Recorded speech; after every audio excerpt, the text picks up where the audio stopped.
नमस्कार। हम BA part second लोक प्रशासन विषय में भारत में प्रशासनिक सुधार टॉपिक पर चर्चा कर रहे थे।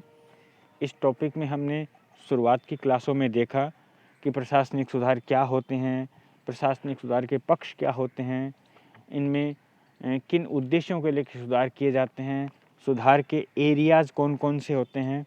फिर हमने कुछ कमेटियों की बात की थी, कुछ रिपोर्ट की बात की थी कि किस किस प्रकार से रिपोर्टें आई। अब हम आज बात करेंगे गोपालस्वामी प्रतिवेदन की। गोपालस्वामी प्रतिवेदन है, यह 1952 में आया था। सरकारी तंत्र की कार्यकुशलता की अभिवृद्धि करने के लिए R.A. गोपालस्वामी ने केंद्र के प्रशासनिक ढांचे व कार्यप्रणाली की आलोचनात्मक समीक्षा की है। इसके बाद में हम देखते हैं एप्पलबी प्रतिवेदन। पॉल एप्पलबी अमेरिका के महत्वपूर्ण प्रशासनिक चिंतक रहे हैं। इन्होंने 1952 से लेकर 1954 के बीच में 2 प्रतिवेदन दिए थे भारत के प्रशासनिक तंत्र के ऊपर। भारत में लोक प्रशासन सर्वेक्षण की इन दोनों रिपोर्टों का सार यह है कि इन्होंने कहा कि केंद्र सरकार में एक संगठनात्मक व प्रक्रिया यानी ऑर्गेनाइजेशन व मेथड इकाई की स्थापना हो। इनकी इस सिफारिश को मान लिया गया और 1954 में केंद्रीय सचिवालय में O&M इकाई गठित की गई। वो राज्यों को अधिक स्वतंत्रता देना उचित नहीं मानते हैं। संपूर्ण भारतीय सेवाओं को एक विस्तृत सेवा की सामान्य सदस्यता के रूप में संगठित करना चाहिए, क्योंकि सेवाओं के बहुत सारे कैडर वर्ग बने हुए थे। भारतीय लोक प्रशासन संस्थान की स्थापना अध्ययन, अनुसंधान व सेवाकालीन ट्रेनिंग के लिए की जाए। उनकी इस सिफारिश को मान लिया गया और नई दिल्ली में IIPA अर्थात Indian institute of public administration की स्थापना की गई।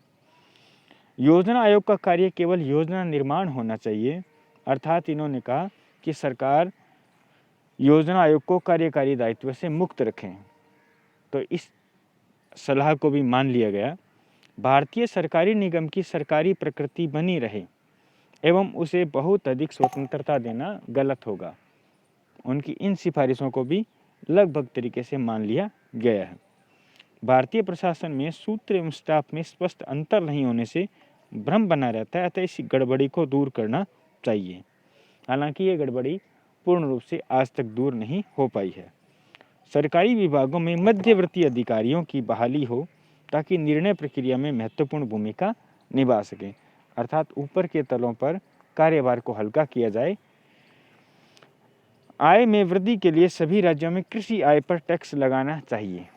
इस सिफारिश को नहीं माना गया क्योंकि भारत एक कृषि प्रधान देश है। विकास कार्यों में कर्मचारियों की परिचालन प्रभावकारिता पर बल दिया जाए। प्रक्रिया सरलीकरण और ट्रेनिंग कार्यक्रम पर बल दिया जाए। हालांकि प्रशासन में प्रक्रियाओं की जटिलता है, वो इसे लोगों से दूर करती है और एक रहस्यमय आवरण में घेरे रखती है।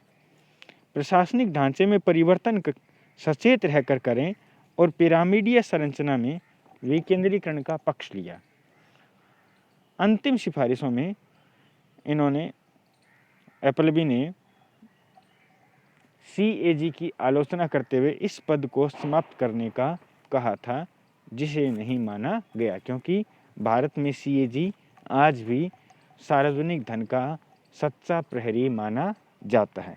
इससे आगे का पार्ट हम अगली क्लास में देखेंगे। धन्यवाद।